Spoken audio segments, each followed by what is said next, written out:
የተከበራችሁ ውድ ቤተሰቦቼ እንደምን ከርማችኋል? ዛሬ በጆን ክሪሻም ዘ ቻምበር በሚል ተጽፎ በበርካታ የትርጉም ስራዎቹ በምናውቀው በአቤል ሰይፈ የፍትህ ምኩራብ በሚል ወደ ሀገረኛ የተመለሰውን ይህንን አጓጊና ልብ አንጠልጣይ ዘለግ ያሉ ገጾች ያሉትን መጽሐፍ ወደ እናንተ የማቀርብ ይሆናል።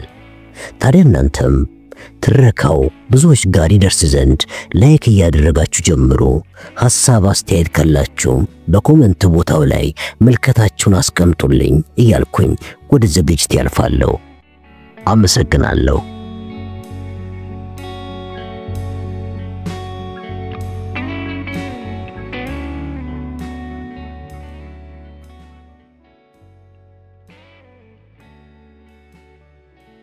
ሳም በበቆሎ ከተጋገረው ዳቦና በባቄላ ከተሰራው ሾርባ 3 ጊዜ ከጎረሰ በኋላ ትሪውን አልጋው ጫፍ ላይ አስቀመጠው። ዘቡ በብረቱ ቋኖች መሃል አሾልኮ እየተመለከተው ነው። ከዚህ ጉሮኖ ውስጥ መኖር በጣም ይመራል። እንደ እንስሳ ቁጥጥር ሲጨመርበት ደግሞ ትዕግስትን ያሳጣል። 12 ሰዓት ሆኗል። በዚህ ሰዓት ነው የምሽቱ ዜና የሚቃርመው። ዓለም ስለሱ ምን እያለ እንደሆነ ለማወቅ የጃክሰን የቴሌቪዥን ጣቢያ ዳኛ ኤፍላይን ስላተሪ ቀጠሮ የያዘለት የይግባኝ ችሎት ሰበር ዜና ዝግጅቱን ጀመረ። ጋዜጠኛው ጠበቃዎቹ በስላተሪ ቢሮ ገብተው ብዙ ስለቆዩ ችሎቱ ጥቂት እንደዘገየ ተናገረ። የመከላከያ ሐሳቡን ይዞ የቀረበው ጠበቃ ደንበኛው በእድሜ ገፋ አእምሮ የላሸቀ በመሆኑ በእነዚህ የመጨረሻ ቀናት ውስጥ አንድ የስነ አእምሮ ሐኪም እንደቀጠሩ መግለጹንና ችሎቱ በማንኛውም ሰዓት ሊጀመር እንደሚችል የዳኛ ስላተሪ ውሳኔ ግን ቀድሞ ማወቅ እንደሚያስቸግር ጋዜጠኛው ተናገረ። ይህ በእንዲህ ያለ ፓርችማን ውስጥ የሞት ቅጣቱን ለማስፈጸም ዝግጅቱ መቀጠሉን ወጣቱ ዘጋቢ ገለጸ።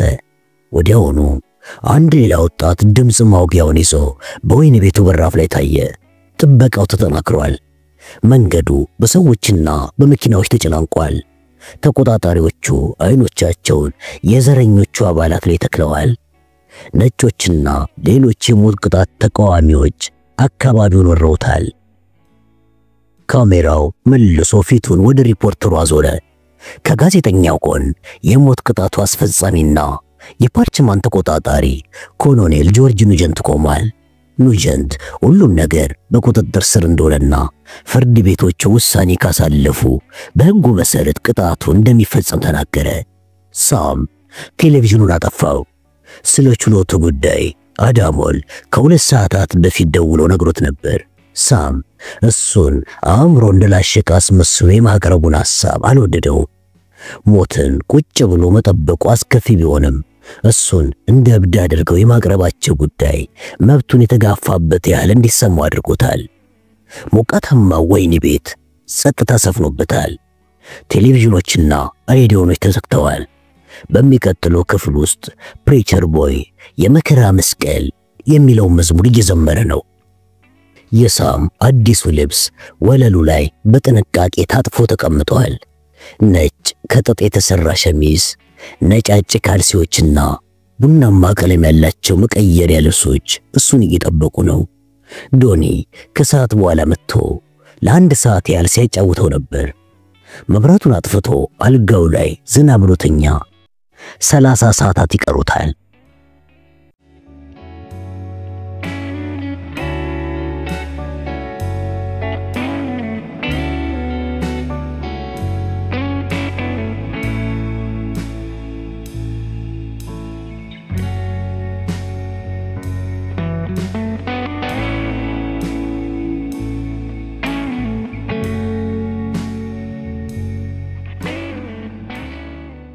ስላተሪ ጠበቃዎቹን ለሶስተኛ ጊዜ ከቢሮአቸው ሲለቋቸው በፌዴራል ሕንፃ ውስጥ የሚገኘው ዋናው ፍርድ ቤት በሰዎች ተሞልቶ ነበረ። ከሰዓቱም በሙሉ በተከታታይ ሞቅ ያለ ክርክር ሲያደርጉን የቆዩት አሁን 1 ሰዓት ሆኗል። ወደ ፍርድ ቤቱ ገብተው ቦታቸውን ያዙ። አዳሞል ከጋርነር ጉድማን ጎን ተቀመጠ። ከጀርባቸው ሂስኬሪ፣ ጆን ብሪያን ግላስና 3 የሕግ ተማሪዎች ተቀምጠዋል። ሮግዝበርግ፣ ሞሪሴነሪና 6 የሚሆኑ ረዳቶቻቸው የአቃቤ ሕጉን ጠረጴዛ ከበው ቁጭ ብለዋል። ከነሱ ጀርባ 2 መደዳዎች ዘሎ ገዢው በሞናስታከርና በላራ ሞር ታጅቦ ተቀምጧል። ከተመልካቾቹ መሃል ጋዜጠኞችም ይገኙበታል። ነገር ግን ምንም አይነት ካሜራ ይዘው እንዲገቡ አልተፈቀደላቸውም። ሌሎች የሕግ ተማሪዎችና ጠበቃዎችም ታዳሚዎች ናቸው። ችሎቱ ለሕዝብ ክፍት ተደርጓል። በመጨረሻው መደዳ ሮሊዌች ወይም የቀድሞ የሳም ግብረ አበር የሚያምር ኮትና ከረባት ለብሶ ተቀምጧል። ስላተሪ ወደ ውስጥ ሲገቡ ሁሉም ከተቀመጡበት ተነስተው ተቀበሏቸው። ተቀመጡ አሉ በድምፅ ማጉያው። ቀጥሎም ለፍርድ ቤቱ መረጃ አጠናካሪ ሙግቱ እንዲቀዳ አዘዙት። ከዚያ በኋላ ስለ አቤቱታው ሕጉና ስለ ችሎቱ አካሄድ ባጭሩ ገለጻ አደረጉላቸው። ረዘም ያለ ክርክርና ተገቢ ያልሆኑ ጥያቄዎችን መስማት እንደማይፈልጉ ለጠበቃዎቹ አሳሰቧቸው። የግባይን ጥያቄው ዝግጁ ነው አሉ አዳሞል ወደ ተቀመጠበት አቅጣጫ እየተመለከቱ። አዳሞል ፍርሃት እየተሰማው ብድግ አለና አዎ ጌታዬ፣ ይግባኝ በይው ዶክተር አንሰን ስዊንን በምስክርነት ይጠራል አለ። ስዊን ከተቀመጠበት ተነስቶ ወደ ምስክርነት መስጫው መድረክ በመሄድ መሐላ ፈጸመ። አዳሞል ራሱን እያበረታታ ማስታወሻ ወረቀቶቹን ይዞ ወደ ምስክሩ አቀና። ማስታወሻዎቹ የሂስኬሪና የጆን ብሪያን ግላስን የጥናት ውጤት ይዘዋል። ሁለቱ ሰዎችና የኬሪ የሥራ ባልደረባዎች ለሳም ካዮል ሲሉ ሙሉ በሙሉ በዚህ ሥራ ላይ አተኩረው ነበረ። ዛሬ ምሽቱን በሙሉና ነገ ቀኑን ሙሉ ለመስራትም ተዘጋጅተዋል። አዳሞል ስዊንን ስለ ትምህርቱና የወሰዳቸው ስልጠናዎች በመጠየቅ ጀመረ። የመግቢያ ጥያቄዎቹ አጭርና ብዙ ማብራሪያ የሚያስፈልጋቸው አልነበሩም። ስላተሪ የስዊንን የትምህርት ደረጃና የሥራ ልምድ ከገመገሙ በኋላ እንደ አንድ ባለሙያ ማብራሪያ እንዲሰጥ ፈቀዱለት። ከፍርድ ቤት በኋላ የትምህርትና የሥራ ማስረጃዎቹ ትክክለኛ ይሆኑ አይሆኑ የሚጠራ ሲሆን ምስክርነቱ ግን ተቀርቶ ይቀመጣል። በአዳሞል መሪነት ጥያቄዎቹ በመታገዝ ስዊን ባለፈው ማክሰኞ ለ2 ሰዓታት ያህል ከሳም ካዮል ጋር ስላደረገው ቆይታ ማብራራትን ያዘ። በቅድሚያ ስለ ሰውነት አቋሙ በመተንተን የሳም አካል አለ ለማለት እንደሚያስቸግር ገለጸ። እስረኛው ቁርሱን ምን በላ፣ አጠገብ ባለው ክፍል ውስጥ ማን የታሰረው፣ ሚስት መቼ ሞተች፣ መጀመሪያ ችሎት ስትቆም ጠበቃ ማን ነበረ እና የመሳሰሉትን ጥያቄዎች ለመመለስ ተቸግሮ እንደነበረ አክሎ አብራራ። ስዊን እነዛ 2 ሰዓታት ሚስተር ካዮልን ሙሉ ለሙሉ ለመመርመር በቂ እንዳልነበሩ ለፍርድ ቤቱ ደጋግሞ በመናገር ለራሱ በጥንቃቄ ሽፋን አዘጋጅቷል። አንድ ሰው በደንብ ለመመርመር ብዙ ጊዜ ያስፈልጋል። በሱ አስተያየት ሳም ካዮል ለምን እንደተፈረደበት፣ ለምን እንደሚሞትና ለምን ወደ ወንጀል እንደተገፋፋም አያውቅም። አዳሞል ፈገግ ለማለት ጥርሶቹን ነክሶ ዋጥ አደረጋቸው። ስዊን አሳማኝ ምክንያት እያቀረበ ነው። ሚስተር ካዮል ወደፊት ምን እንደሚጠብቀው ባለማወቅ በዛች ጠባብ ክፍል ውስጥ ተረጋግቶ ተቀምጧል። እስካሁን ከያዛቸው ጉዳዮች ሁሉ ይሄኛው አሳዛኝ እንደሆነ ስዊን አንጀት በሚበላ አነጋገር አብራራ። ምስክሩ በልበ ሙሉነት እየተናገረ ስለሆነ አዳሞል ጭንቀት አልተሰማውም። በዚህ ደፋር ሰው ኮርቶበታል። በእርግጥ የአንድ ሰው ሕይወት ሊያድን የመጣው። ስላተሪ የዶክተር ስዊንን ምስክርነት ማሳጠር አልፈለጉም። ስዊን በበኩሉ አርኪ መልሶቹን ማቅረቡን ቀጥሏል። በቀረቡለት ጥያቄ መሪነት ስዊን ስለ ሳም ችግሮች መንስኤዎችን ተነተነ። በአንድ የእስር ክፍል ውስጥ በቀን ለ23 ሰዓታት መቆየቱ ስለፈጠረበት መታወክ፣ ስለ መርዛማው ጋዝ ሲያስብ ስለተፈጠረበት ጭንቀት፣ ተገሎ መቀመጡ፣ ጥሩ ምግብ ያለማግኘቱ፣ ከወሲብና አንዳንድ እንቅስቃሴዎች መከልከሉ፣ ንጹህ አየር እንዳያገኝ መደረጉ ያደረሰበትን ጉዳት ከነማስረጃው አብራራ። በሀገሪቱ ውስጥ ካሉ ብዙ የሞት ቅጣት የጣጣለባቸው እስረኞች ጋር ስለሰራ ችግሮቻቸውን አብጠርጥሮ እንደሚያውቅም ገለጸ። በሱ አስተያየት በእድሜው መግፋት የተነሳም የሳም ጉዳይ የተለየ ነው። እሱን ያጋጠሙት እስረኞች ብዙዎቹ በሰላሳዎቹ መጀመሪያ ላይ ያሉ ናቸው። ሳም ደግሞ በመጀመሪያ ወደ ፓርቺማስ ሲመጣ 60 ዓመቱ ነበረ። በአካልም ሆነ በአእምሮ ብቁ አልነበረም። በዛ እድሜው በመግባቱም የአእምሮ እንደዚህ መሆን የሚጠበቅ ነው። ከ45 ደቂቃዎች ጥያቄና መልስ በኋላ አዳሞል ጥያቄዎቹን ጨርሶ ተቀመጠ። ስቲቭ ሮግስበርግ ወደ መድረኩ በመሄድ እስዊን ሊያፈጠጠበት። እስዊን ለሚመጣው ነገር ሁሉ ዝግጁ ነው። ሮግስበርግ ለአገልግሎቱ ስንት እንደሚከፈለውና ማን እንደሚከፍለው በመጠየቅ ጀመረ። እስዊን ክራቪትስና ቤን የተባለው ኩባንያ በሰዓት $200 እንደሚከፍለው ተናገረ። ስላተሪ እንደዚህ አይነት ባለሙያዎች ካልተከፈላቸው እንደማይመሰክሩ ያውቃሉ። ሮግስበርግ በስዊን የሙያ ብቃት ላይ ጥያቄ ቢያነሳም ምንም እንከን ሊያገኝ አልቻለም። ሰውየው በደንብ የተማረ በቂ ስልጣን ያወሰደና በቂ ልምድ ያለው የአእምሮ ሐኪም ነው።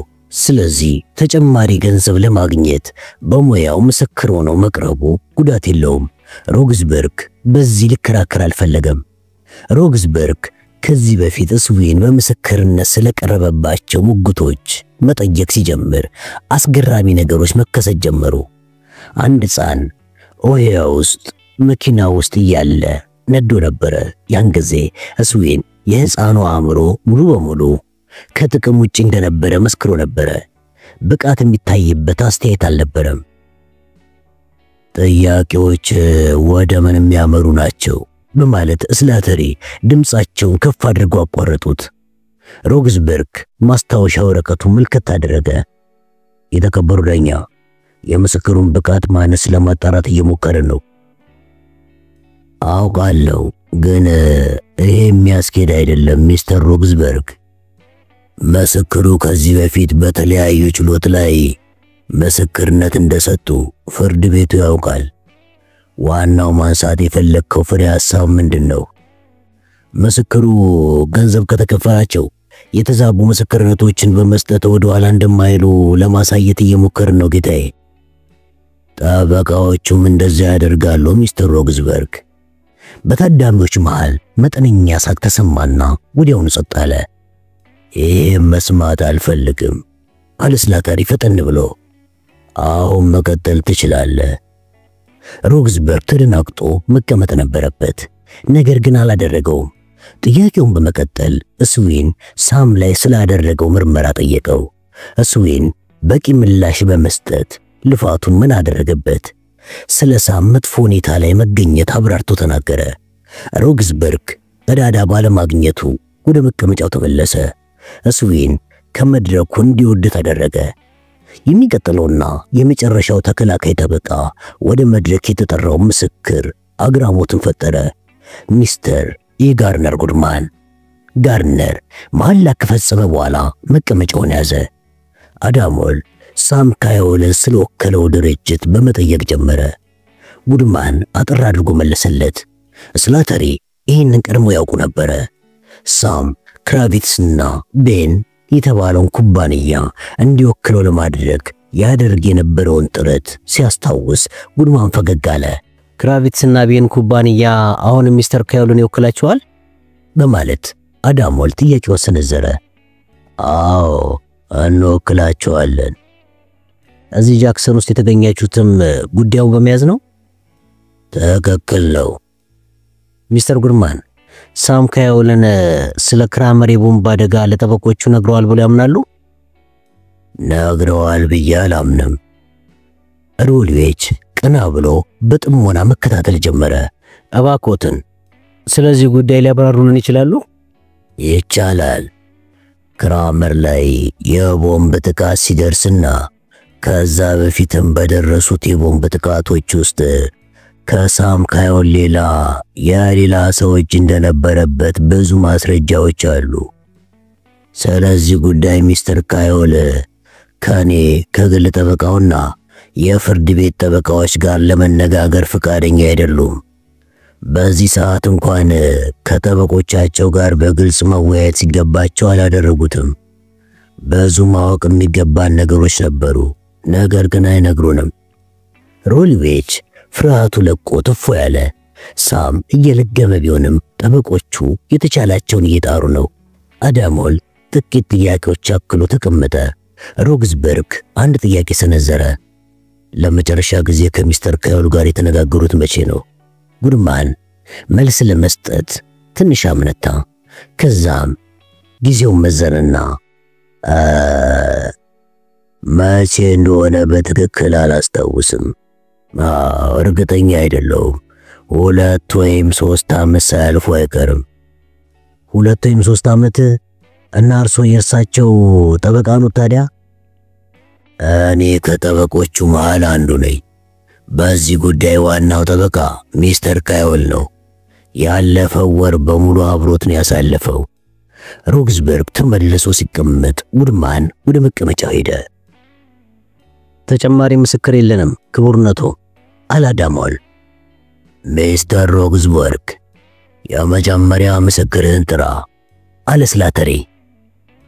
ኮሎኔል ጆርጅ ኑጀንት አለ ሮግስበርግ። ኑጀንት በጠባቂዎቹ ታጅቦ ወደ መድረኩ ቀረበ። ሸሚዙና የታጠቀው ሱሪ እንከን አይገኝባቸውም። ቡት ጫማዎቹ ያብረቀርቃሉ። አስቀድሞ ስሙንና ስራውን አሳወቀ። ከአንድ ሰዓት በፊት ፓርችማን ውስጥ ነበርኩኝ አለ ወደ ሰዓቱ እየተመለከተ።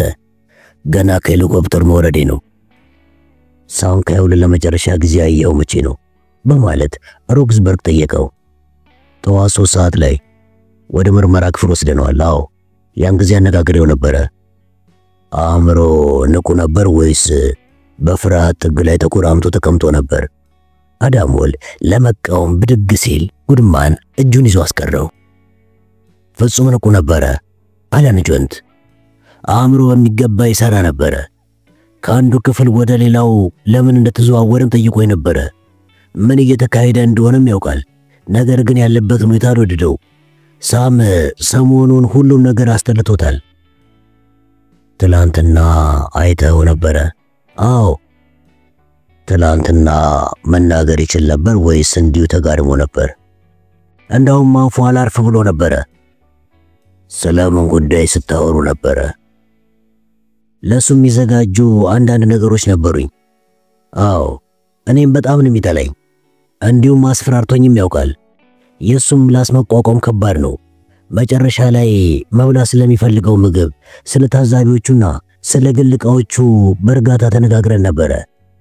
ስለ ቅጣት አፈጻጸሙ ተወያይተናል። በሞት እንደሚቀጣ ያውቃል እንዴ? ኑጀንት በሳቅ ፈረሰ። ይሄ ደግሞ ምን አይነት ጥያቄ ነው? መልሱን ብቻ መልስ አሉ ስላተሪ ኮስተር ብለው። በሚገባ ያውቃል። ምን እየተካሄደ እንደሆነ ጠንቅቆ ያውቃል። እሱ እብድ አይደለም። ጠበቃዎቹ ከባዱ ሸክም ስለሚያወርዱለት በሞት እንደማይቀጣም ነግሮኝ ነበረ። ይሄን ሁሉ አቅደውበት ነው የሚያደርጉት። ኑጀንት እጆቹን እያወናጨፈ ነው የሚያወራው። ሮግስበርግ ቀደም ላሉት ቀናት ከሳም ጋር ስላደረጉት ውይይት ሲጠይቀው ኑጀንት አንድም ሳያስቀር ተነተነለት። ኑጀንት ባለፉት 2 ሳምንታት ከሳም ጋር ያደረገውን ውይይት በተለይ ደግሞ ስልቦቹንና ማስፈራሪያዎቹን ልቅም አድርጎ ያስታወሳቸው ይመስላል። አዳሞል ይሄ ሁሉ እውነት እንደሆነ ያውቃል። ከጋርነር ጉድማን ጋር ጥቂት ከተወያዩ በኋላ መስቀለኛ ጥያቄውን ላለመቀበል ወሰኑ። ምናልባትም አንድም ጠቃሚ ነገር አያገኙበት ይሆናል። ኑጀንት ኮራ ብሎ እየተራመደ ከፍርድ ቤት ወጣ። ፓርችማን ውስጥ ብዙ ስራ ይጠብቀዋል። የአቃቤ ሕግ ሁለተኛ ምስክር የወይን ቤቱ የአእምሮ ሐኪም ዶክተር ኤንስቴጋል ወደ መድረኩ ተጠራች። እሷ እስከምትመጣ ሮግስበርግ ከሞሪስ ሄነሪ ጋር ሲወያይ ቆየ። ዳኛው ስሟን እንድታስተዋውቅ ካደረጉ በኋላ ፊታቸውን ወደ ሮግስበርግ አዞሩ። ሮግዝበርግ ጥቂት ቆየት አለና ስለ ትምህርት ደረጃዋና የሥራ ልምዷ ጠየቃት።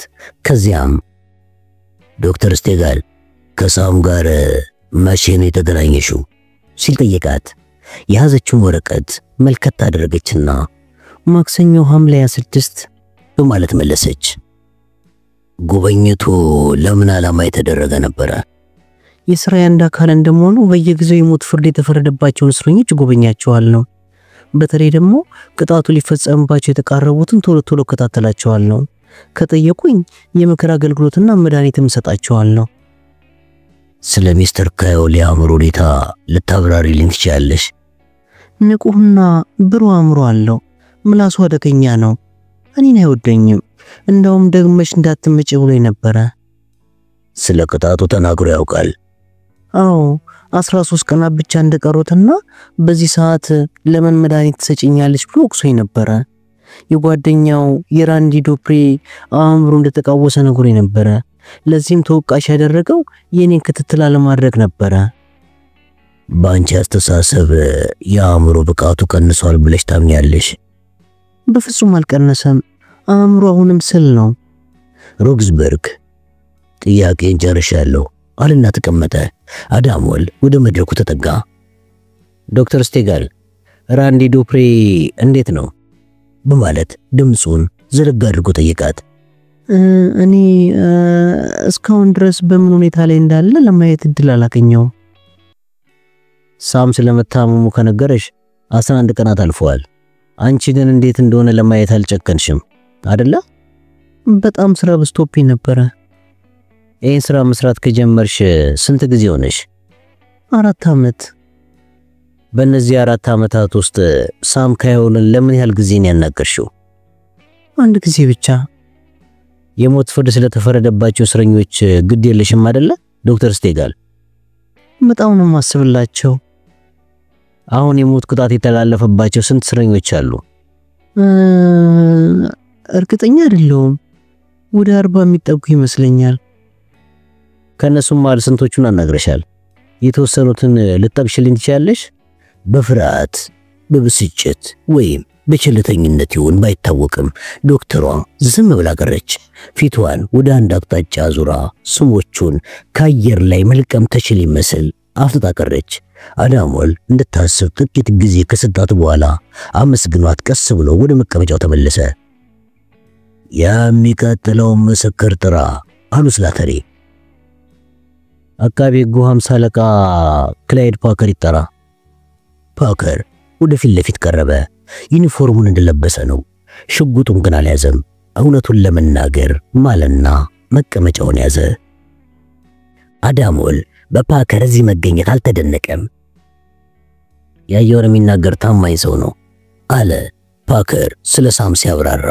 ቀጥሎ ሳም ባለፉት 9 ከግማሽ ዓመታት ምንም እንዳልተቀየረና ሲመጣ እንደነበረው እንዳለ ተናገረ።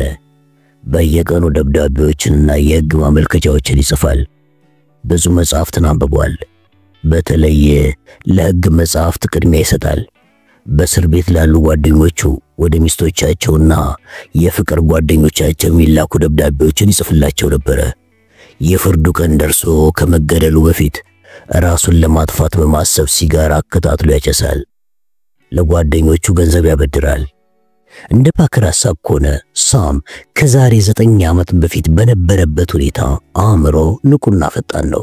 ፓከር ሳም ኬንሻውና ጉሌት ጋር ስለሚያደርጋቸው የቼስ ጨዋታ መናገር ሲጀምር ስላተሪ ወደፊት አሰገጉ።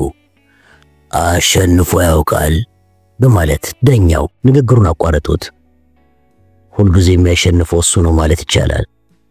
ፓከር ሳም ከመሞቱ በፊት ፀሐይ ስትወጣ ማየት እንደሚፈልግ መናገሩን ሲናገር ችሎቱ ወደ ሌላ አቅጣጫ ዞረ። ባለፈው ሳምንት ፓከር ንጋት ላይ እስረኞቹን እየጎበኘ ነበር። ሳም በምስራቅ አቅጣጫ ወደሚገኘው ሜዳ ሄዶ ፀሐይ ስትወጣ ማየት እንደሚፈልግ ነገረው። ፓከር በሐሳቡ በመስማማት ባለፈው ቅዳሜ ንጋት ላይ ሳም ቡና እየጠጣ ፀሐይ ስትወጣ ተመለከተ። ከዚያ በኋላ ደስተኛ መስሎ ታየ። አዳሞል ተጨማሪ ጥያቄ ስላልነበረው ፓከር ፍርድ ቤቱን ለቆ ወጣ። ሮግዝበርግ የሚቀጥለው ምስክር የወህኒ ቤቱ ካህን ራልፍ ግሪፈን እንደሆነ ተናገረ። ወደ መድረኩ የቀረቡት ግሪፈን የመረበሽ ስሜት ይነበብባቸዋል። ስምና ተግባራቸውን ከገለጹ በኋላ ሮግዝበርግ ላይ አፈጠጡበት። ሳም ካዮሉን ያውቁታል በማለት ሮግዝበርግ ጠየቀ። አዎ። በቅርቡ ምክር ለግሰውት ነበረ? አዎ። ለመጨረሻ ጊዜ ያዩት መቼ ነው? ትናንትና እሁድ ዕለት። የአእምሮን ሁኔታ እንዴት ይገልጹታል? ይህንን በጭራሽ መመለስ አልችልም። ይቅርታ አድርጉልኝ። ምን አሉኝ? ስለ አእምሮ ሁኔታ በጭራሽ መናገር አልችልም ያልኩት። ለምን አይናገሩም? በአሁኑ ወቅት እኔ ነፍስ አባቱ ነኝ። ከእኔ ጋር ያደረገውን ውይይት በሙሉ በሚስጥር መጠበቅ አለብኝ። ከሚስተር ካዮል በተጻራሪ ቆሜ በጭራሽ መመስከር አልችልም። ሮግዝበርግ ቀጥሎ ምን ማድረግ እንዳለበት ቆሞ ያሰላስል ጀመር። እሱም ሆነ ረዳቶቹ ይህ ይከሰታል ብሎ አልጠበቁም ነበረ። ምናልባትም ቄሱ ለመንግስት ስለሚሰሩ ከነሱ ጋር ይተባበራሉ ብሎ ስላሰቡ ይሆናል ግራ የተጋቡት። ቄስ ግሪፈን ሮግዝበርግ አንድ መጥፎ ቃል ይናገራል ብሎ እየጠበቁ ነው። በመጨረሻም ስላተሪ ለጉዳዩ እልባት ሰጡት። በጣም ጥሩ ሚስተር ሮግዝበርግ፣ ምስክሩ እዚህ መገኘት አልነበረባቸውም። ቀጣዩ ማን ነው? ተጨማሪ ምስክር የለንም። አቃቤ ሕጉ ከመድረኩ ወርዶ ወደ መቀመጫው ለመሄድ እየሻተ። የተከበሩት ዳኛው ሲጽፉ ቆዩና ቀና ብሎ ተመለከቱ። ከዛም ከረዳቶቼ ጋር ተማክሬ ምላሹን ነገ ጠዋት እሰጣለሁ። አንድ ውሳኔ ላይ እንደደረስኩኝ ውሳኔንም ለጠበቃዎቹ አሳውቃለሁ። እናንተ እዚህ መቆየት አይገባችሁም። እኛ እንጠራችኋለን። የዛሬው ክርክር ግን በዚህ አብቅቷል። የፍርዱን ሂደት የተከታተሉ ሰዎች ተነስተው መውጣት ጀመሩ። አዳሞል ቄሱን ይዞ ካመሰገናቸው በኋላ እነ ጉድማን፣ ሄስኬሪ፣ ፕሮፌሰር ግላስና ተማሪዎቹ ወደ ተቀመጡበት ስፍራ ተመለሰ። ሰው ሁሉ ጨርሶ እስከሚወጣ ድረስ ሲወያዩ ቆይተው ፍርድ ቤቱን ለቀው ወጡ። አንደኛው ራት እየበሉ ጥቂት መጠጥ ቢቀማምሱ የተሻለ እንደሆነ ጠቆመ። ሰዓቱ ከምሽቱ 3 ሰዓት ይላል። ጋዜጠኞች በፍርድ ቤቱ በራፍ ላይ በመቆም እየተጠባበቁ ነው። አዳሞል በትህትና አስተያየት መስጠት እንደማይችል ነግሯቸው አልፎ ሄደ። ሮልዌጅ ከአዳሞልና ከጉድማን ኋላ ሲከተል ቆየና ሕንፃውን ለቀው ሲወጡ ወዴት እንደሄደ ሳይታወቅ ተሰወረ። ከውጪ 2 ካሜራ የያዙ ቡድኖች ለቀረጻ ተዘጋጅተው ቆመዋል። ሮግዝበርግ ደረጃዎቹ ላይ ቆሞ ለጋዜጠኞቹ መግለጫ እየሰጠ ነው። ጥቂት ራቅ ብሎ ደግሞ ገዢው በሌሎቹ ጋዜጠኞች የሚቀርቡለትን ጥያቄዎች እየመለሰ ነው። አዳሞል እያለፈ ሳለ ማካሊስተር የምሕረት አቤቱታው እየታየ መሆኑንና ምሽቱን በጉጉት እንደሚያሳልፈው ሲናገር ሰማው። ነገ ይበልጥ አስጨናቂ ቀን ይሆናል። የሞት ቅጣቱ ሲፈጸም በታዛቢነት ይገኛሉ እንዴ? በማለት አንዱ ጋዜጠኛ ጠየቀ። አዳሞል መልሱም ማዳመጥ ሳይችል ቀረ።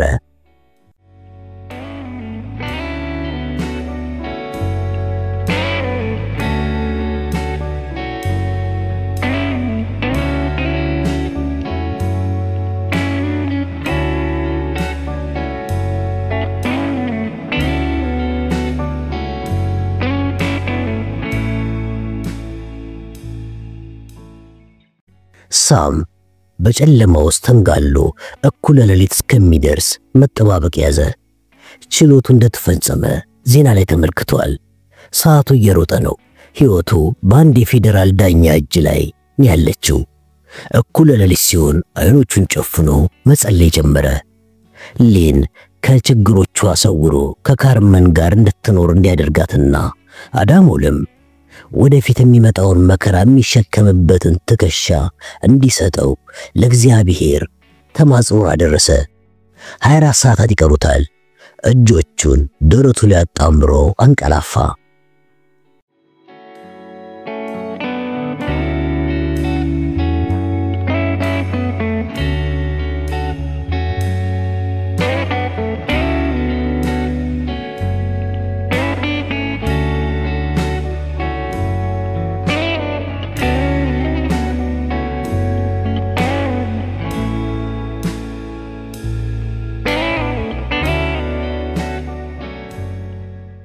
ኑጀንት 1 ሰዓት ተኩል እስከሚሆን ጠብቆ በሩን ዘጋው። ስብሰባው ሊጀመር ነው። ወደፊት ለፊት ራመዳልና ወታደሮቹን ቃኛቸው። ከታላቁ ወህኒ ቤት ነው የመጣሁት አለ በትካዜ እንደተዋጠ ሁሉ ፊቱን አቆምጭጮ። ዛሬ ጠዋት በየጋዜጦቹ ላይ እንዳነበብነው ሳይሆን እስረኛው ንቁና ቀልጣፋ ነው። ንግግሩን ቆም አደረገና አድናቆት ፈልጎ ፈገግ አለ። ሰዎቹ የጠበቀው ምላሽ ሊሰጡት አልቻሉም። ቁርሱን በስርዓቱ ተመግቧል። የመዝናኛ ጊዜው እንዲፈቀድለትም እየጮኸ ነው። ስለዚህ በዚህ አካባቢ ቢያንስ አንድ ነገር በተገቢው መንገድ እየሄደ ነው ማለት ይቻላል። እስካሁን ድረስ ከፌደራሉ ፍርድ ቤት የተሰማ ነገር ስለሌለ ሁሉም ነገር በታቀደው መሰረት ይከናወናል። ልክ ነኝ ሚስተር ማን? ሉቃስ ከጠረጴዛው ጀርባ ተቀምጦ ጋዜጣ እያነበበ ነው። ኮሎኔሉን ችላ ለማለት እየሞከረ አዎ አለ። አሁን 2 ስራዎች ይጠብቁናል። የመጀመሪያው ፕሬሱን ይመለከታል። ይሄን እንዲያስፈጽምልኝ 50 አለቃ ሞርላንድን መድቤዋለሁ። ከሰዓት በኋላ 10 ሰዓት ላይ የሞት ቅጣቱን መመልከት የሚችሉ ጋዜጠኞችን ለመለየት እጣጥላለሁ። ከትናንትና ጀምሮ ከ100 በላይ ጋዜጠኞች የተመዘገቡ ቢሆንም እድሉን የሚያገኙት 5 ብቻ ናቸው። ኮሎኔል ኑጀንት ወታደሮቹን እየቃኘ ንግግሩን ቀጠለ። ሁለተኛ ጉዳይ ከውጭ ያሉትን ሰዎች ይመለከታል። ገዢው ለዛሬና ነገ 3 ደርዘን ወታደሮችን ለመመደብ ተስማምቷል። የተመደቡት ወታደሮች አሁን ይደርሳሉ። ከነዚህ አመፀኞች በተለይ ደግሞ ከወረበሎቹ ራቅ ማለት አለብን። ነገር ግን ደንብ እንዳንተላለፍ መጠንቀቅ ይገባናል። ትናንትና የተከሰቱት 2 ጠቦች በፍጥነት እርምጃ ባንወስድ ኖሮ ወደ አስከፊ ደረጃ ይሸጋገሩ ነበር። የሞት ቅጣቱ የሚፈጸም ከሆነ ውጥረቱ እየከረረ ሊሄድ ይችላል። ጥያቄ ያላችሁ? ማንም ለጥያቄ እጁን ያነሳ የለም። መልካም፣ ሁላችሁም ኃላፊነት በተሞላው መንፈስ ሁኔታዎችን ለመቆጣጠር ሞክሩ። ጨርሻለሁ። ፈጣን ሰላምታ ከሰጣቸው በኋላ ክፍሉን ለቀው ሲወጡ በኩራት ተመለከታቸው።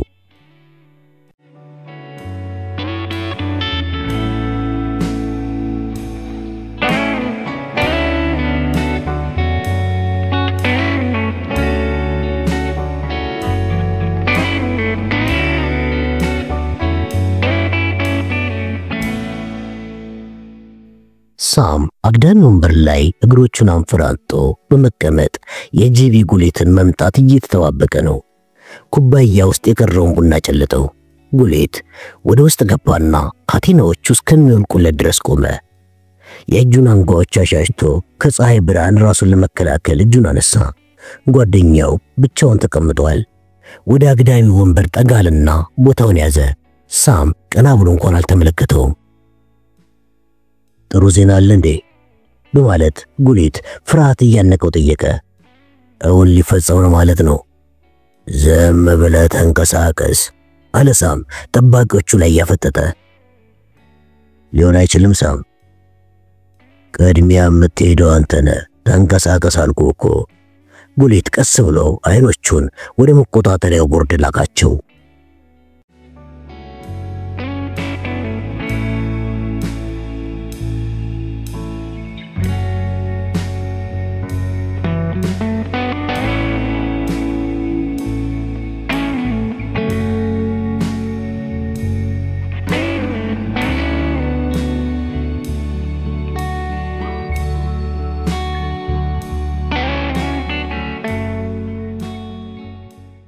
የስላተሪ ውሳኔ መዘግየት የሞት ቅጣቱን መዘግየት አመላካች እንደሆነ ብዙዎች ገመቱ።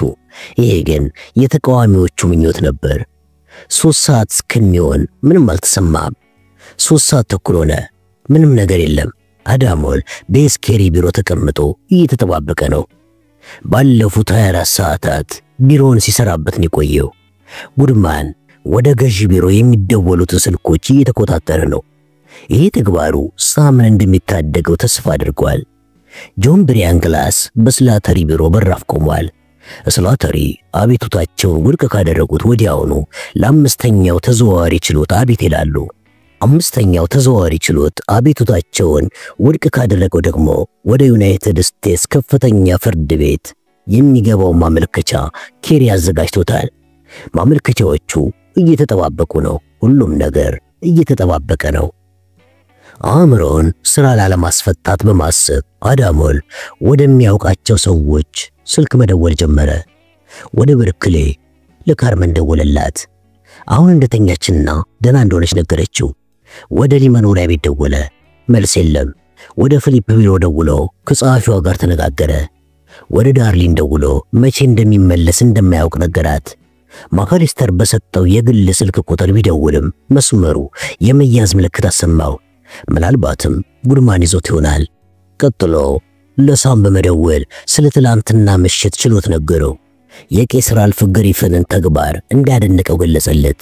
ፓከርም እንደመሰከረና እውነታውን ብቻ እንደተናገረ፣ ኑጀንት ግን አሳፋሪ ነገር እንደፈጸመ ነገረው። ከዚያም እኩለ ቀን አካባቢ እንደሚመጣ ሲነግረው ሳም በምላሹ እንዲፈጥን ጠየቀው። 5 ሰዓት ሲሆን የስላተሪ ስም በክፉም ሆነ በደግ ይነሳ ጀመር። አዳሞል ከሚገባው በላይ ታግሷል። ለጉድማን ደውሎ ወደ ፓርችማን ሊሄድ እንደሆነ ነገረው። በኋላም ለኤስኬሪ መልካም ዕድል ተመኝቶ መልሶ አመሰገነው። ከዚያም በሰሜን አቅጣጫ በጎዳና 49 አድርጎ ከጃክሰን ከተማ ወጣ። በፍጥነት ከሄደ በ2 ሰዓታት ውስጥ ፓርችማን ይደርሳል። ነገር ግን ወደ ፓርችማን ለመድረስ ለምን እንደዚህ እንደሚፈጥን አልገባውም። እዚያ ደርሶ ምንም የሚሰራው ነገር የለም። ሕግን የተመለከቱ ጉዳዮችን ከኋላው ጃክሰን ውስጥ ጥሏቸው ወጥቷል። ከሳም ጋር ተቀምጦ ሰዓቱን ከመቁጠር ውጪ ሌላ ተግባር አይኖረውም። ወይም ደግሞ በለስቅቅናቸው ፍርድ ቤቱ ቸሮር ያሰማቸው ይሆናል። ፍሎራ ከተማ አቅራቢያ እንደደረሰ በመንገዱ ጠርዝ ላይ ወደሚገኝ አንድ መደብር ጠጋ ብሎ ጋዝና የፍራፍሬ ጭማቂ ሸመተ።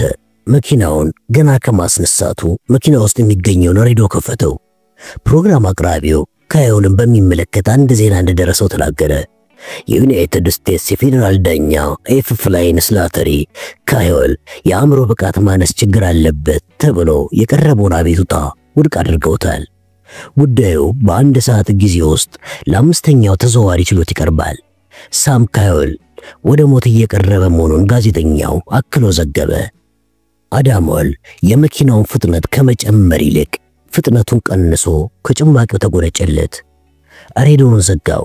ቀጥሎም የመኪናውን መስታወት ከፈተው። የስላተሪን ስም አንስቶ እየተራገመ ብዙ ማይሎችን ተጓዘ። አሁን እኩለ ቀን ሆኗል። ስላተሪ ከ5 ሰዓታት በፊት ውሳኔውን ማሳወቅ ይችሉ ነበር። ደፋር ቢሆኑ ኖሮ ደግሞ ትላንትና ማታ መወሰን ይችሉ ነበር። ይህን ጊዜ በአምስተኛው ተዘዋዋሪ ችሎት በራፍ ላይ ይገኙ ነበር። ብሬክ ጀፈርሰንንም ጨምሮ ረገመው። ሳም አስቀድሞ ሚሲሲፒያን የሱም ሞት እንደሚፈልጉ ነግሮት ነበር። ሉዚያና፣ ቴክሳስ፣ ፍሎሪዳ፣ አላባማ፣ ጆርጂያና ቨርጂኒያ እስረኞቻቸውን በሞት እየቀጡ ነው። ይህን ለማስቆም አንድ ነገር መደረግ አለበት። የሚቀርቡት አቤቱታዎች ገደብ የላቸውም። ወንጀል በየአቅጣጫው እየተስፋፋ ስለሆነ አንድ ሰው በሞት በመቅጣት ሀገሪቱ ጠንካራ ሕግ እንዳላት ማሳየት አለባት። አለበለዚያ ሌሎች ወንጀሎች ሊሰፉ ይችላሉ፣ ሊማሩም አይችሉም። አዳሞል በመጨረሻ ሳም የተናገረው ትክክል መሆኑን አመነ። መሳደቡንም አቁሞ ጭማቂውን ጠጥቶ ከጨረሰ በኋላ መጠጫውን አውጥቶ መንገዱ ዳር ጣለው። ሳም በስር ክፍል ውስጥ ተቀምጦ ዜናውን በቴሌቪዥን ሲመለከት በሐሳቡ ታይቶት ለአያቱ አዘነለት። በሕግ ፊት ተሸንፏል። ደንበኛው በመንግስት እጅ ሲገደል ከማየት ውጪ አዳሞል ሌላ አማራጭ የለውም።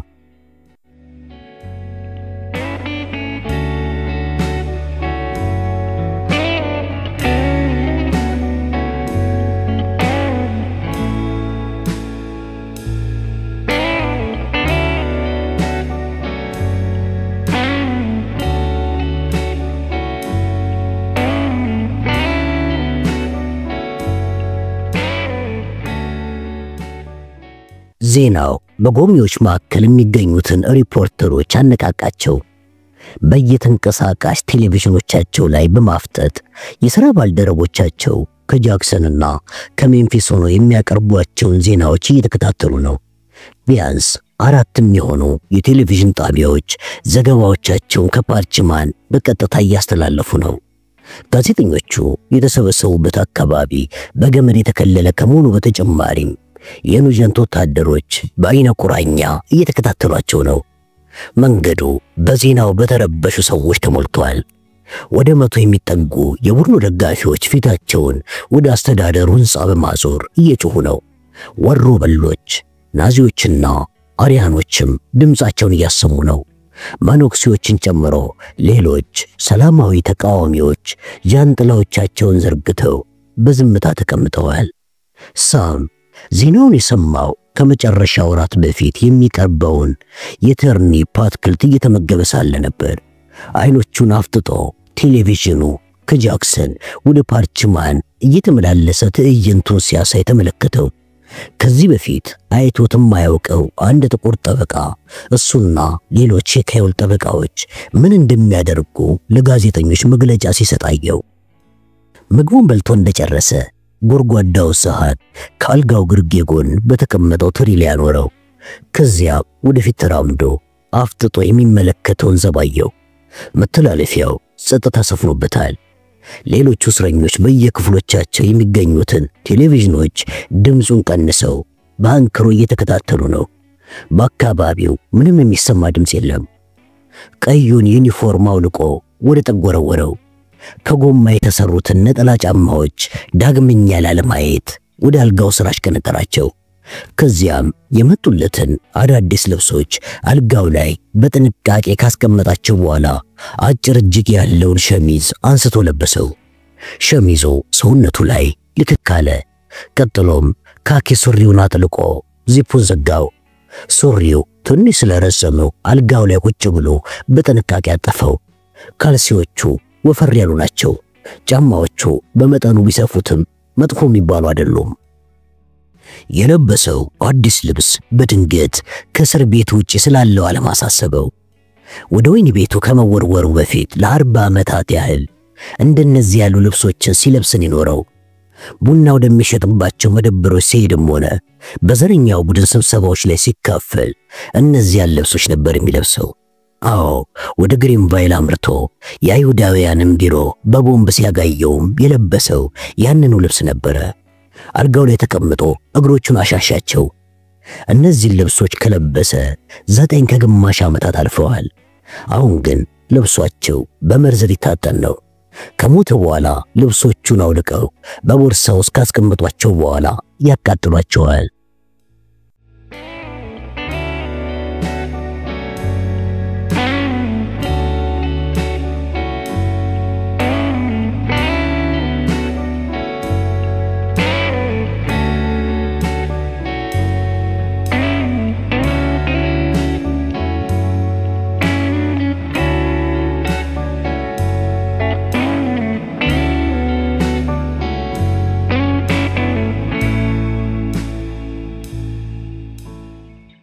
አዳሞል ሉቃስ ማን ቢሮ አጠገብ እንደደረሰ ቆመ።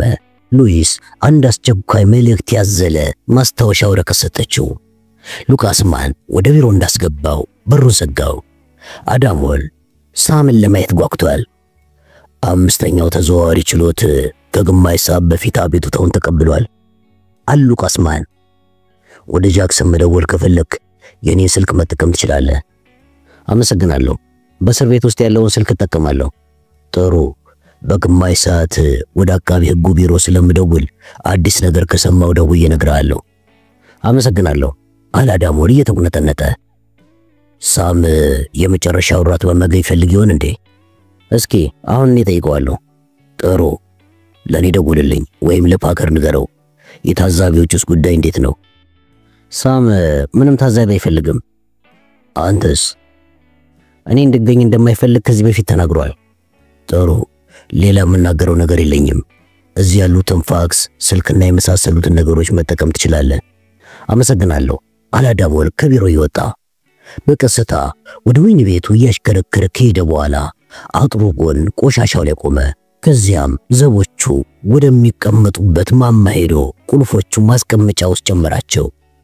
ከ4 ሳምንታት በፊት ነበር ይህንን ከላይ ሆኖ ቀዩን ጎርጓዳ ማስቀመጫ ባልዲ ወደ መሬት በመላክ ቁልፎቹን የመቀበል ዘዴ ተመለከተው። 4 ሳምንታት፣ እሱ ግን ዓመታት ያለፉ ያህል ነው የተሰማው። አዳሞል ባለ 2 ተካፋች በር አልፎና ደረጃዎቹን ወጥቶ ወደ ውስጥ ሲገባ ሳም ጠረጴዛው ላይ ተቀምጦ ጫማዎቹን እያደናነቀ ነበር። እነዚህን አዳዲስ ልብሶች ተመልከታቸው አለ በኩራት አዳምን እየተመለከተ። አዳሞል ቀረብ ብሎ ከላይ እስከ ታች ተመለከተው። ሳም አምሮበታል። ጺሙን በደንብ ነው የተላጨው። ጉንጮቹ ያበራሉ። ምርጥ ነው፣ በጣም ምርጥ ነው። ሸክ ብያለሁ አይደል? በጣም አምሮባል ሳም። ይሄን ሁሉ ዶኒን ያመጣልህ? አዎ ከመወደው መደብር ነው ያመጣልኝ። እነዛን ቀያይ ዩኒፎርሞች ለብሼ እንደማልሞት ቀድሞንም ነገር ነበር አይደል? ካሁን በኋላ መልሼ ያለብሳቸው። በጣም ጥሩ ስሜት እየተሰማኝ ነው አዳም። ዜናውን ሰማ? አዎ ዜናው በሙሉ ስለኔ ነበረ። ሽንፈት ስላጋጠመ አዝናለሁ። ጉዳዩን አሁን አምስተኛው ተዘዋዋሪ ችሎት ይዞታል። ምናልባትም ጥሩ ዕድል ያጋጥመን ይሆናል። ሳም ፈገግ አለና በውሸት እየደለለው መሆኑን ማወቁን እንዳያውቅበት ፊቱን አዞረ። ቅድም አንድ ጥቁር ጠበቃ የኔ ደጋፊ እንደሆነ ሲናገር አይቼው ነበር። ምንድነው ጉዳዩ? ያ የስኬሪ ስራ ሳይሆን አይቀርም አለ አዳሞል ሻንጣውን ጠረጴዛ ላይ ኖሮ እሱም እየተቀመጠ። እሱም የኔ ደጋፊ ነው እንዴ? አዎ ሳም፣ ለኔ የምትከፍለኝን ያህል እየከፈልከው ነው። ከዚህ መከራ መገላገልበት ጊዜ ተቃርቧል አለ ሳም ጎላና ዘለግ ባለ ድምጽ። ውስጡ ቅንጣት ታክል ፍርሃት አይነበብም። ሌላ አንድ ተጨማሪ ውለታ እንድትውልልኝ ይፈልጋለሁ በማለት አከለ እጁን ወደ አንድ ኢንቨሎፕ እየላከ። ይሄ ደግሞ ለማን የሚሰጥ ነው? ሳም ደብዳቤውን አቀበለው። ወደ ውጭ ወጣ ብለ እነዛን ተቃዋሚዎች ለሚመራው ሰው እንድታነብለት ፈልጋለሁ። ህዝቡ ሐሳቤን እንዲረዳልኝ ስለምፈልግ በተቻለ መጠን ጋዜጠኞቹ እንዲያዩ አድርግ። አዳሞል ጥርጣሬ የገባው ምንድነው የሚለው አለ። አካባቢውን ለቀው እንዲሄዱ ማድረግ እንደማትችል መቼስ ታውቀዋለህ አይደለ? አውቃለሁ። ይሄዳሉ ብዬም አልጠብቅም። እነሱ የኔ ጓደኞችና አጋሮች እንደሆኑ ነው መገናኛ ብዙሃን እየዘገቡ ያሉት። እኔ ግን አንዳቸውንም አላውቃቸውም። ጥሩ ሐሳብ አይመስለኝም አለ አዳሞል ስለ ጉዳዩ እያብሰለሰለ። ለምን? ለአምስተኛው ተዘዋዋሪ ችሎት ባቀረብነው የአእምሮ ብቃት ማነስ አቤቱታ ላይ አንተ ይህን የመሰለ ሐሳብ ማቅረብ እንደማትችል ገልጸናል። ሳም በድንገት በቁጣ ገነፈለ። እናንተ ጠበቆች ተስፋ አትቆርጡም ማለት ነው አይደል? ሁሉም ነገር አብቅቶለታል አዳም። ጨዋታችሁን ብታቆሙ ይሻላል። ገና አላበቃለትም። በእኔ በኩል ግን አብቅቶለታል። አሁን ደብዳቤውን ይዘ ያልኩህን ፈጽም። አሁን አለ አዳሞል ሰዓቱን እየተመለከተ። 7 ሰዓት ተኩል ሆኗል። አዎ አሁን ያዘዝኩህን ፈጽም። እኔ እዚህ ሆኜ እጠብቅሃለሁ።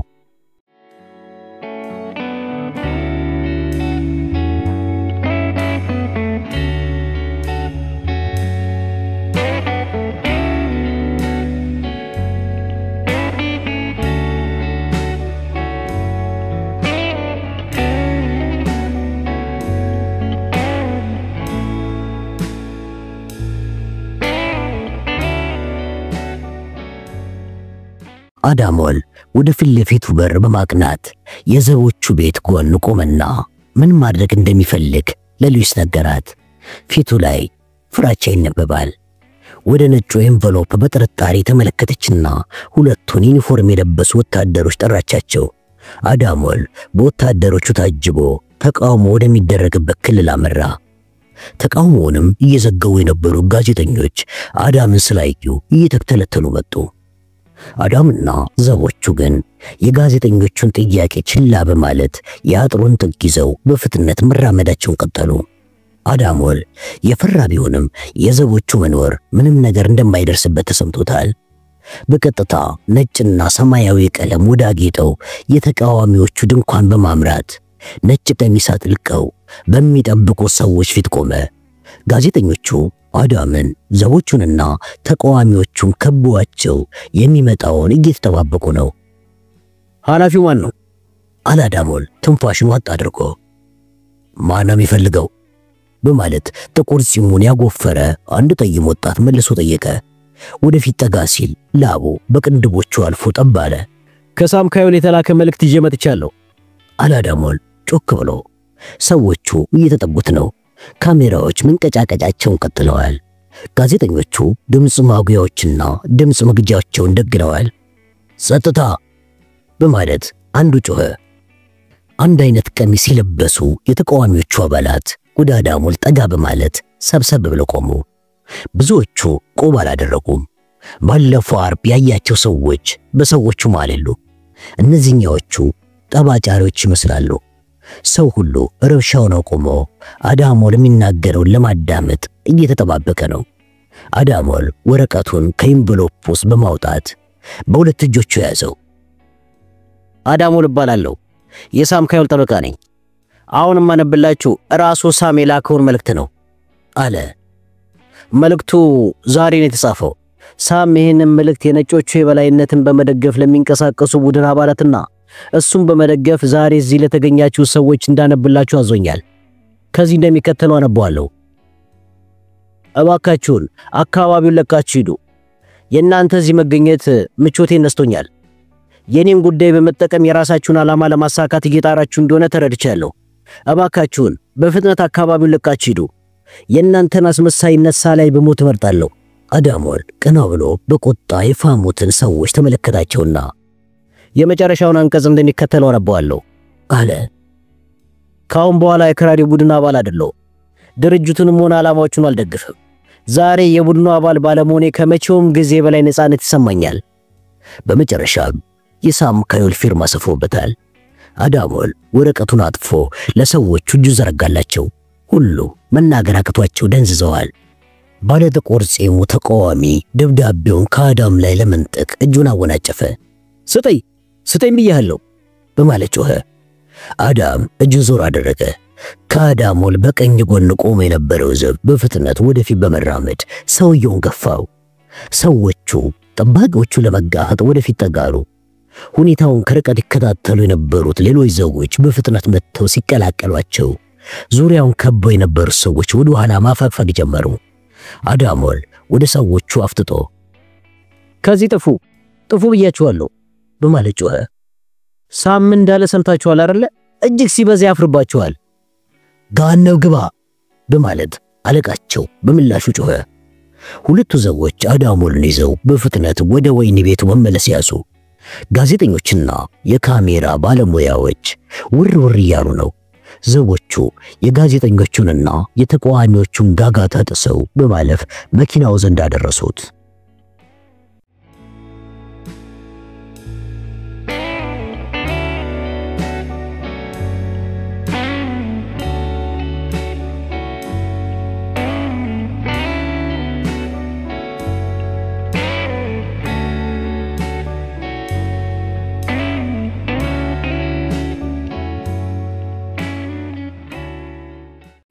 የማካሊስተር ቢሮ ብዙ የወሬ ቀዳዳዎች እንዳሉት ይታማል። ማክሰኞ ከሰዓት በኋላ ገዢው የሳም ካዮልን ጉዳይ ባንክሮ እየተከታተለው እንደሆነ በመላው ጃክሰን ይወራ ጀመር። ወሬው ከአንዱ ወሬ ሌላው በአጭር ጊዜው ሲዛመት ከቆየ በኋላ በአንድ ሰዓት ውስጥ ወሬው ከወሬነት አልፎ እውነት ለመሆን ተቃረበ። ሞናስታከር ጋዜጠኞቹን ሰብስባ ገዢው ከአንድ ሰዓት በኋላ መግለጫ እንደሚሰጥ ተናገረች። ፍርድ ቤቶቹ ጉዳዩን አይተው እንዳጠናቀቁ ማክላ ገለጸች። አዎ ገዢው ግፊቱ እየበረታበት ነው።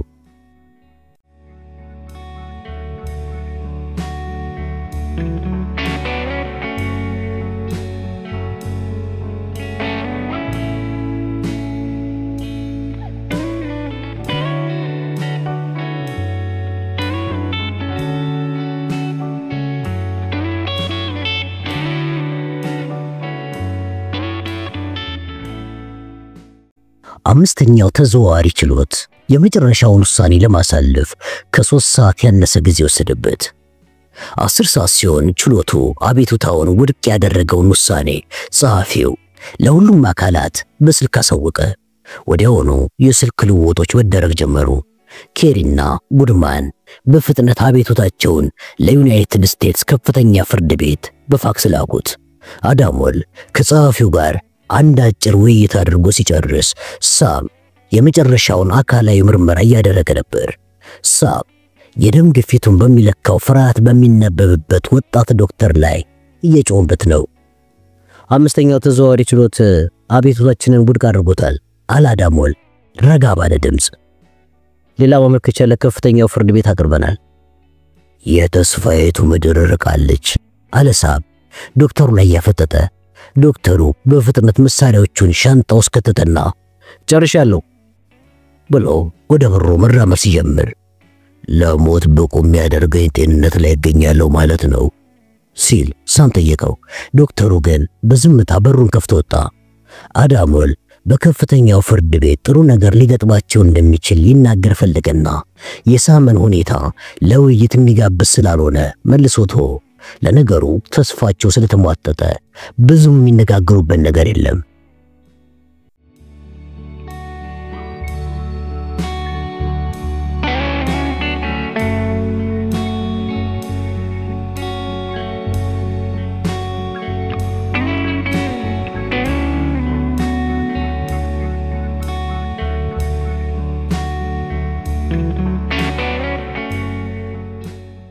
ኮሎኔል ሉጀንት በጎብኚዎች መካከል ታዛ ላይ ቆሞ ጸጥታ እንዲሰፍን ጠየቀ።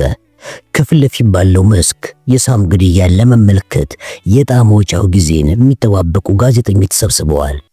አንዱ መቀመጫ ለአሶሺየትድ ፕሬስ የተፈቀደ ሲሆን ሌሎቹ ሁለቱ ደግሞ ለዩፒአይ እና ለሚሲሲፒ ብዙሃን መገናኛ ኤጀንሲ ተመድበዋል።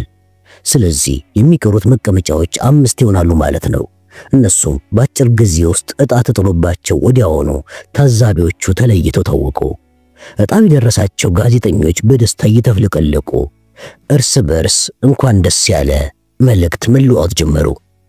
የዕጣ ማውጣቱ ስነ ስርዓት እንደተጠናቀቀ ልክ 5 ሰዓት ሲሞላ 2 መኪኖች እዛ ጋር ይቆማሉ አለ ኑጀንት ወደ ዋናው በር እያመለከተ።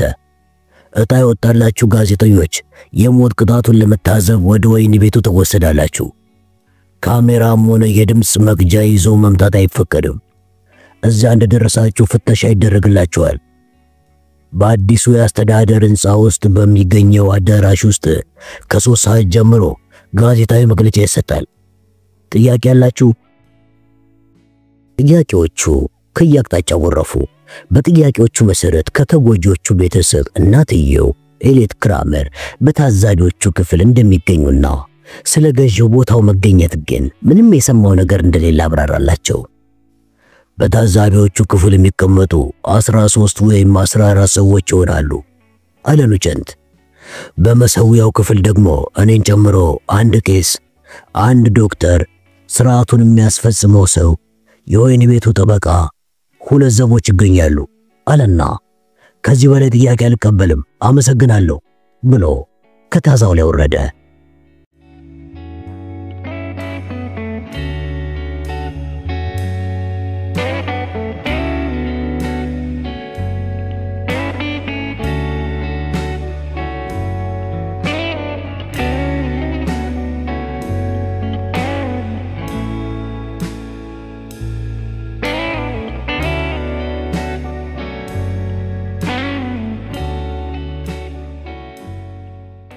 አስራ 12 ሰዓት ሊሞላ ጥቂት ደቂቃዎች እንደቀሩት ዶኒ ካዮል የመጨረሻውን ጉብኝት ለማድረግ በወህኒ ቤቱ ተገኘ።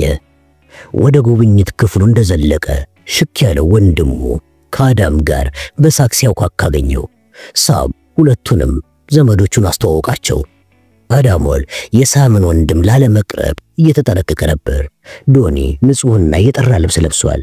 በዛ ላይ አሁን ጺሙን ከተላጨው ጸጉሩን ከተቆረጠውና ቀዩን የወህኒ ቤት ልብሱን አውልቆ ከጣለው ሳም ጋር በመልክ ይመሳሰላል።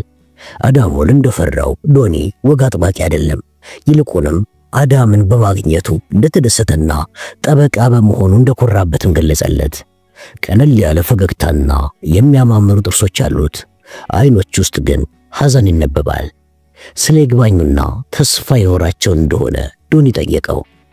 በጉዳዩ ጥቂት ካወሩ በኋላ ሳምና ዶኒ የድሮ ትዝታቸውንና ሌሎች ታሪኮችን እያነሱ ማውጋት ጀመሩ።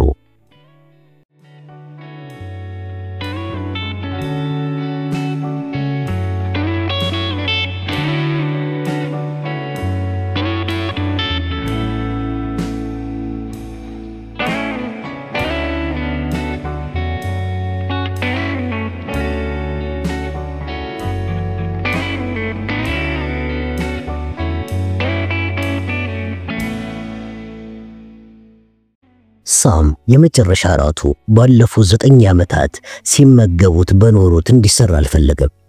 በዚህም ቀለል ያለ ላበላል የማያስቸግር የታሸገ ምግብ እንዲመጣለት አዟል። 1 ሰዓት ተኩል ሆኖ ኑጀንት በሩን ሲያንኳኳ ሳም ክፉኛ ተርቦ ነበረ። ከኑጀንት ጀርባ ፓከርና አንድ ትሪ የያዘ ሰው ተከታትለው ገቡ። በትሪው መሃል በተቀመጠው ጎድጓዳ ሳህን ውስጥ እላያቸው ላይ የአይስክሬምና ቸኮሌት የፈሰሰባቸውን 3 ኤስኪሞ ጥብስ ስጋዎች ተቀምጠዋል። በጎን በኩል ቡና የያዘ አነስተኛ ፔርሙዝ ይታያል። ሳም የሚወዳቸው ምግብና መጠጥ። ሰራተኛው ትሪውን ጠረጴዛው ላይ ሲያስቀምጠው ለራት የሚበቃ አይደለም እንዴ ሳም አለ ኑጀንት። በሰላም መመገብ እችላለሁ ወይስ እዚህ ቆማችሁ ትነተርኩኛላችሁ? ኑጀንት እንደ መንገሽገሽ እያለ አዳምን ተመለከተው። በ1 ሰዓት ውስጥ መልሰን እንመጣለን። ያን ጊዜ እንግዶች ከዚህ መሄድ አለባቸው። ከዚያም ወደ ምርመራ ክፍል እንወስዳለን። ተግባባን አይደል? ዝም ብለው ታባከ አለ ሳም ጠረጴዛው ላይ የተቀመጠ። ሰዎቹ ሲወጡ ሹካውን አንስቶ ከኤስኪሞ ስንጥር ላይ አይስክሬሙና ቸኮሌቱን ካነሳ በኋላ አንድ ጊዜ ገመጠለትና ቡናውን ወደ ኩባያው አንቆረቆረው። ዶኒና አዳሞል ከሳም ጀርባ ባሉት ወንበሮች ላይ ተቀምጠው የመጨረሻ ራቱን በዝግታ ሲመገብ ይመለከቱት ጀመር።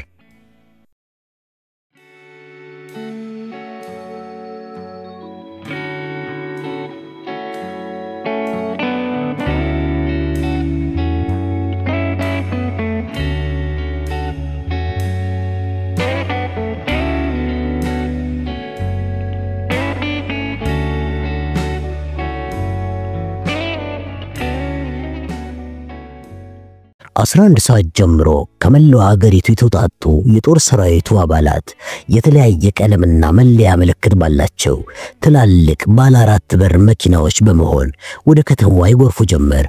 አንዳንዶቹ መኪናዎች አናታቸው ላይ የአደጋ ጊዜ ምልክት መብራቶች ተተክሎባቸዋል። ሌሎቹ ደግሞ መሳሪያቸውን ደግነዋል።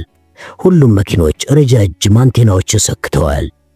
ሰዎቹ ከየከተማቸው ሀገራቸውን ከሕገ ወጦች ለመከላከል የተመረጡ የጦር አባላት ናቸው። ብዙዎቹ የብዙ ዓመታት ልምድ ያላቸው ሲሆኑ በእንደዚህ አይነት የሞት ቅጣት ስነ ስርዓቶች ላይ ተካፍለዋል። አዎ ሕጉ በሚገባ የሚከበርበት ድንቅ ምሽት ነው።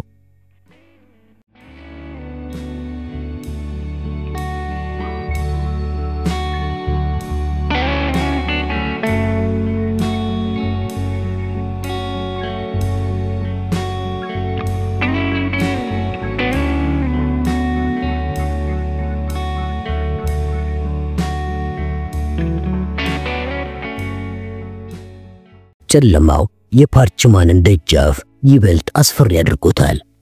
ተቃዋሚዎቹ አምነስቲ ኢንተርናሽናል ከተሰኘ ዓለም አቀፍ የሰብአዊ መብት ተከራካሪ ድርጅት በመጣ ወኪል ታጅበዋል። ሻማዎቻቸውን ለኩሰው ጸሎት እያደረሱና መዝሙር እየዘመሩ ናቸው። ከነዛ ደም ከተጠሙ ወታደሮች ራቅ ብለው ለመቆየት እየጣሩ ነው። ወታደሮቹ በቡድን በመሆን ተቃዋሚዎቹን በንቃት እየተከታተሉ ሲሆን አንድ ሄሊኮፕተር ደግሞ በአየር ላይ ያንዣበበ ቁጥጥር እያካሄደ ነው።